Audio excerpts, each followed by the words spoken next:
Hi guys, welcome to my channel. Let's make a pattern together. I have some plans to make a capsule wardrobe, and one of the things I want to make is a shirt. And it's definitely very inspired by 1980s and definitely very much inspired by Nancy Wheeler of Stranger Things. Now, I do have a lot of patterns. I work as a professional pattern maker, and I have patterns that I made for customers, and of course I have patterns that I made for myself. I am going to use this dress pattern as a starting point. It's a dress that I made for myself last summer. I've used it several times as a starting point for different projects, and I know I like the fit across the shoulders and the neck, which is very important when you're making a shirt. I also like the design of the yoke, which you're going to see later, and I know this will be a good starting point. Here you can see a sketch of the dress, and I'm also showing you the actual dress that I made, and as I said, yeah, I really like it.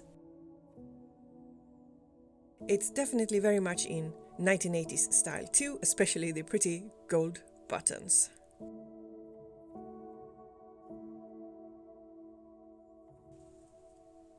Now let's start.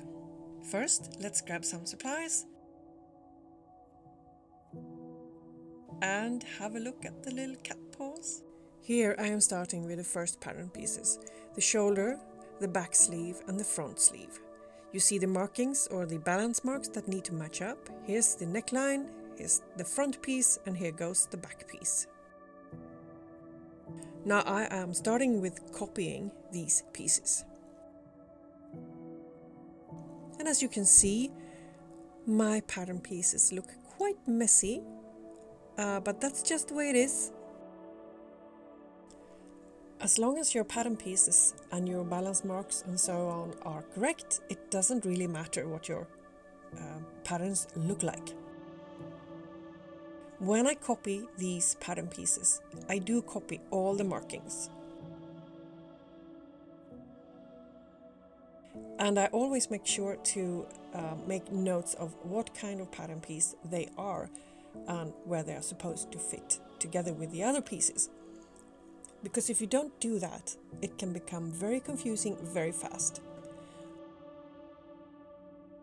Here I'm also including marks with letters like A, B and C, so on, to make sure that you 100% get where they are going in the end. Some of the markings that you see me use here, for example the wavy line, which means gather here, might be unfamiliar to you. But if you do study pattern making with a teacher at school or from a book, you will learn about these things because they are usually used universally all over. But on the other hand, some of the marks you see me use here are my own private, well, not private, but my own invention, things that I use for myself to make sure that I know what I'm doing. Here I am cutting out the pieces that I just copied. And I will leave the bottom of the sleeve with a bit of extra paper, just to make sure that they form a nice line all together. After I've cut them out, I line them up side by side, shoulder piece in the middle, back piece closest to the bottom, and then the front piece first on that side of the shoulder and then moving it back to match up under the sleeve, underarm sleeve seam. They all matched up perfectly. They formed a straight line without no zigzagging. So now I'm cutting off the excess. Now it's time to make a back piece for this shirt. I am using the shoulder piece, taping it to the old back piece and copying that back piece. I am taping the pieces together because I need to measure the length I want from the shoulder, and that is the red dotted line to the right of the screen. Now I am copying the rest of the back piece. I removed the shoulder piece or the yoke because it's not needed anymore. I am copying the side seam, extending that line downwards, and then I am shaping the bottom of this piece. At a right angle at the center back, I want a rounded shirt shape at the bottom. So first at a right angle, then I am sort of estimating how high I want the slit to go and giving it a rounded shape. And I don't use a French ruler, I freehand these things.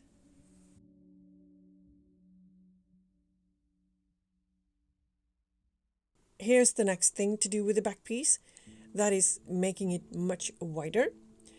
I am drawing 2 parallel lines, parallel with center back, from top to bottom, and I am cutting the piece apart along those lines.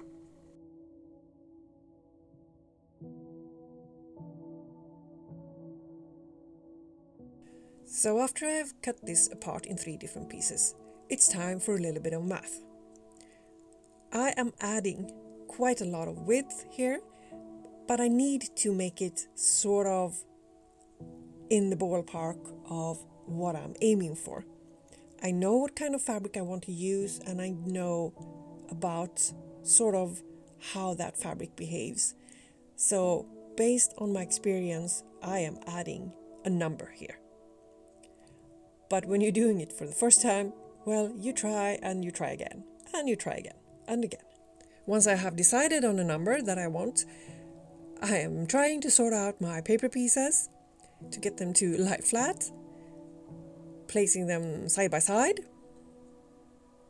but a little bit apart, and then I'm using the tape measure for the final measure for half the back piece. So I did not actually get a number for each division, each gap, but a final number.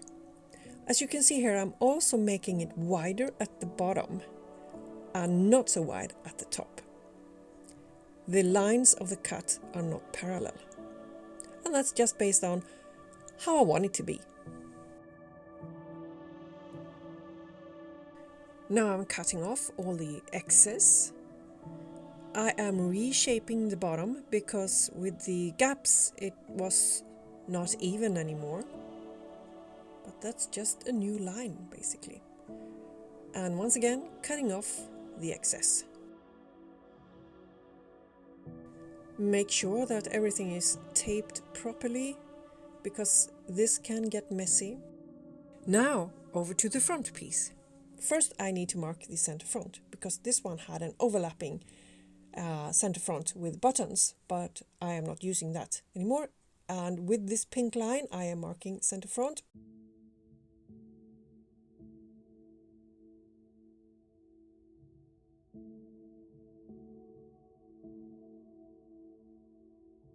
So I am using this center front marking to make parallel lines because we are repeating exactly the same procedure as we did on the back part.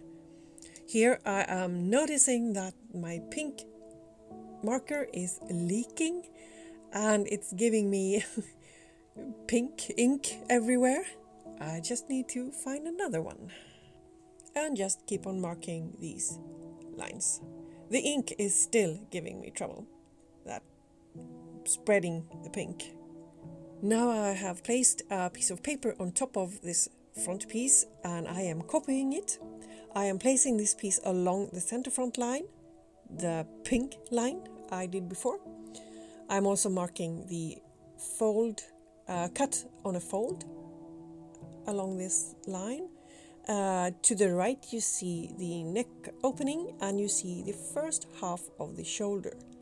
But I am going to enlarge this piece by moving the paper. Instead of cutting it apart and taping a piece onto it, I am going to move the paper itself to make this front piece bigger. This way of enlarging a pattern piece is also based on these lines, parallel lines that you draw on the pattern. But as you can see, I am moving my pattern not exactly parallel to those lines because I am also giving it a slight A-line, which means it's a bit wider at the bottom than at the top.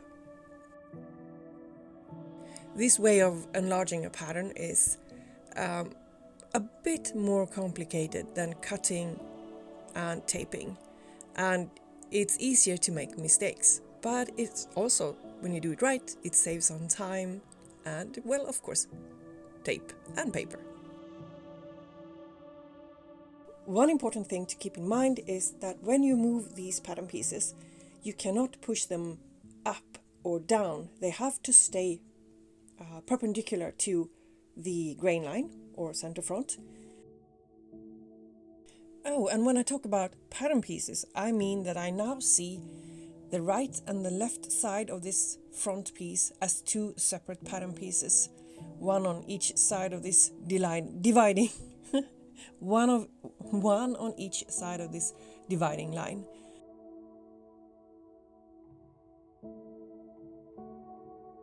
And now I am copying the rest of the front piece, the arm side and the side seam, and to make sure that the side seam is as long as on the back piece, I simply bring in the back piece and put them on top of each other and make sure that they have the same length. You can bring out your tape measure or ruler to do this, but I just prefer the easy way. I'm also copying the rounded shape at the bottom, evening out the shoulder, and it needs to be smoothed down to form a nice even line. I have also decided that I want to make this shirt longer, and here I am actually cutting the pattern pieces apart, that is front and back. I am putting one on top of the other and marking and cutting them both at the same time. I am also making sure that the cuts I made earlier are not coming apart. I'm putting some extra tape on for added security.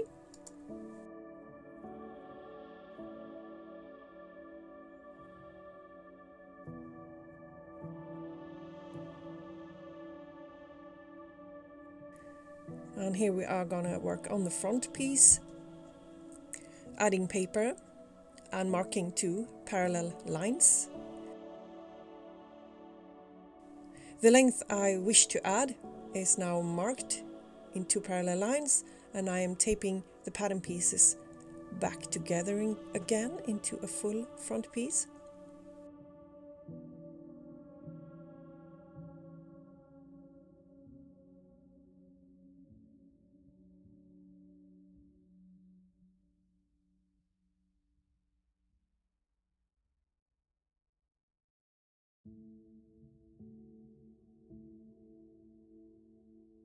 As you can see, it is definitely easier if you have made earlier changes without cutting apart and taping together, because if you cut and tape and cut and tape and cut and tape several times on the same pattern piece, it can become very messy.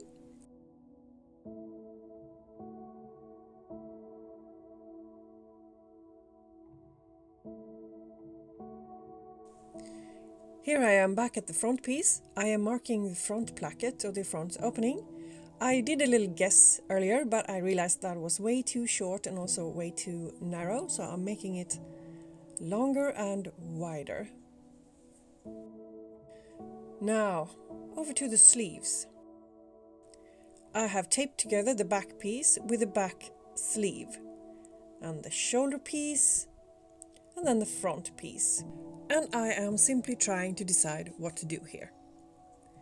I want to make the sleeves separate because as they are grown on or dolman sleeves or whatever you call it, but I want to cut them off. So I tape together. Now, as you can see, I am cutting along a new line across the back sleeve, across the shoulder, and then the front piece. This means that I have now detached the sleeve. As long as you can tape seams together or pattern pieces together and they lie flat, you can cut them apart at a different place. And here we have the sleeve separate from the body.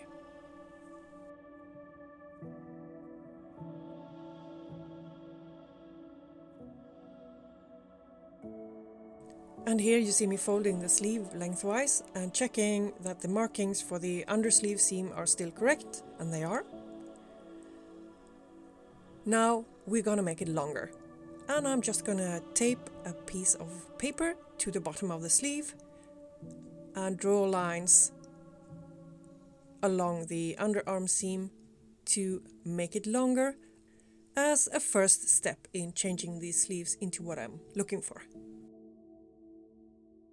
Need to think a little, but I decide on cutting out the sleeve as far as I have gotten at the moment.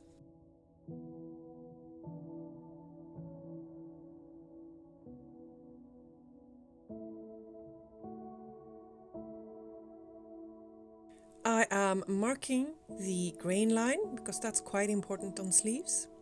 I am also marking the position of the yoke in the front and in the back. And I'm also marking a place right in between those two. I am also marking sort of stop lines because I was thinking about making sewn down pleats, but I skipped that in the end. Now we're going to copy onto a new piece of paper, and I'm going to use the same method with moving the paper and not cutting it apart to make this sleeve wider. So I start with copying one side of the sleeve.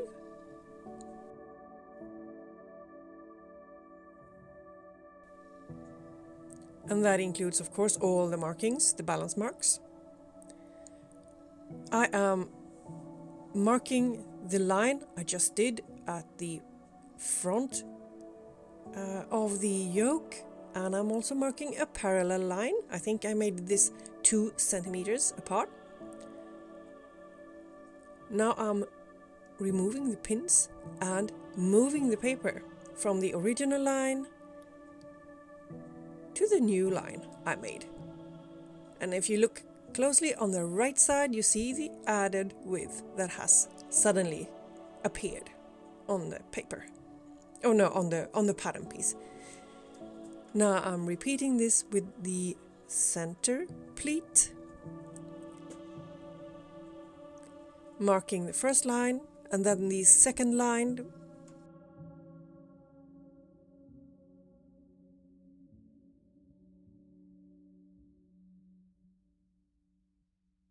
Once again, moving the pattern to the new line, and you can see even more added width to the side.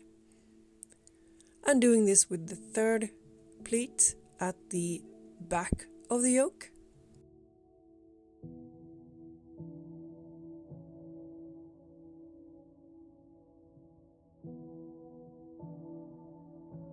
Taking care to move the pattern perpendicular to the grain line always. I am not making this sleeve any kind of A-line or wider or slimmer at the bottom. It's just straight.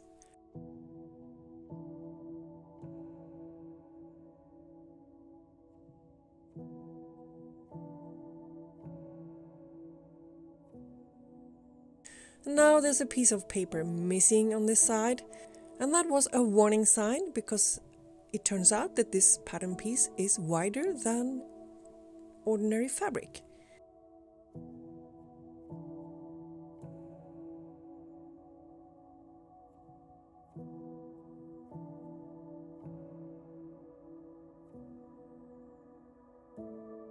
So we are going to have to make some changes for that.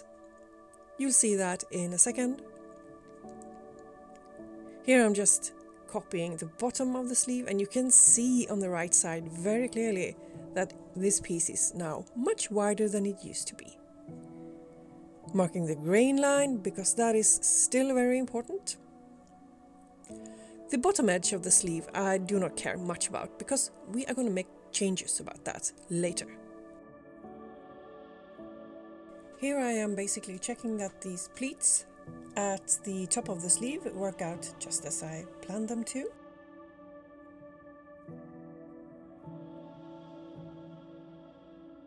I am also checking the seam of the sleeve, and it seems to be perfectly aligned.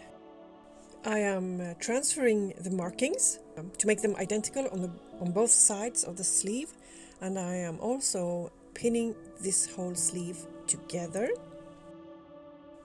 At the bottom of the sleeve I am instead taping them together side by side, because to be able to work with the bottom of the sleeve to give it a shape, you need to have the sides perfectly aligned, and that works best with tape.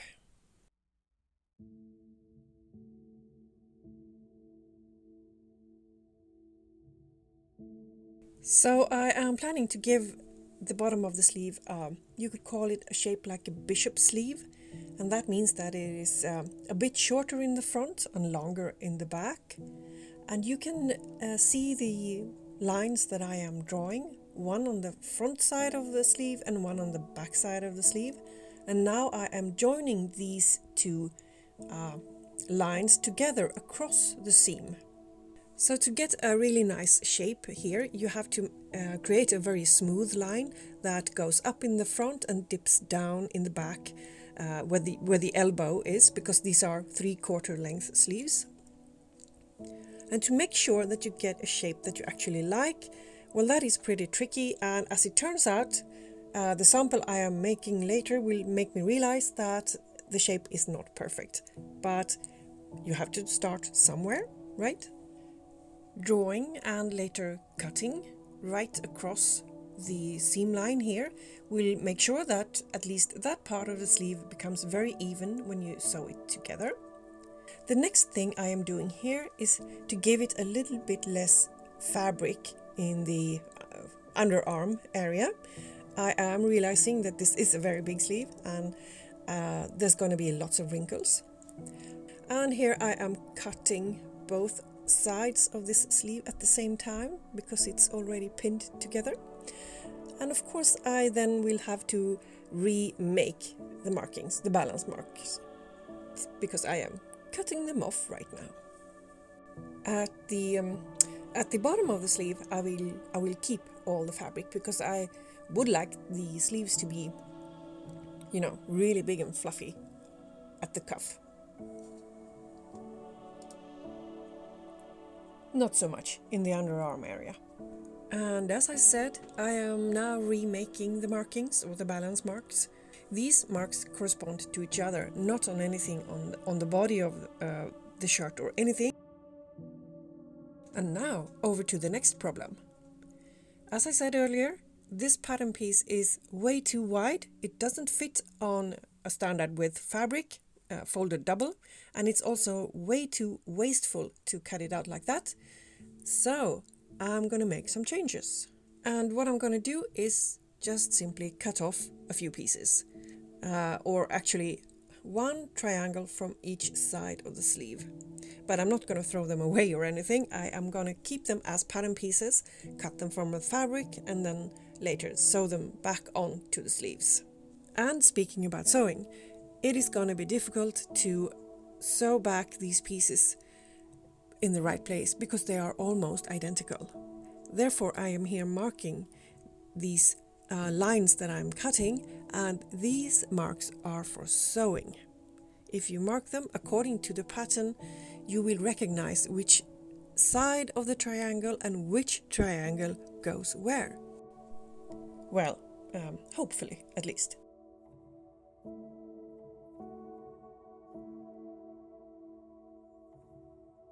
So here is the front triangle, and as you can see I am putting two balance marks here at a short distance from each other, which is definitely not the way I marked the back triangle.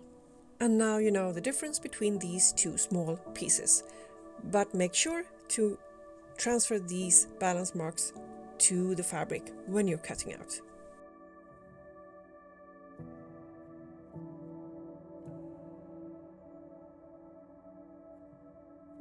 And while I'm at it, these sleeves, I am really changing my mind here.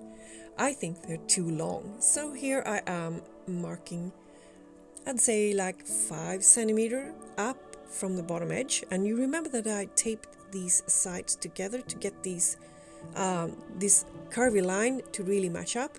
Therefore I'm really carefully marking along the seam of the sleeve. but for the rest of the sleeve I am just eyeballing it the way I usually do.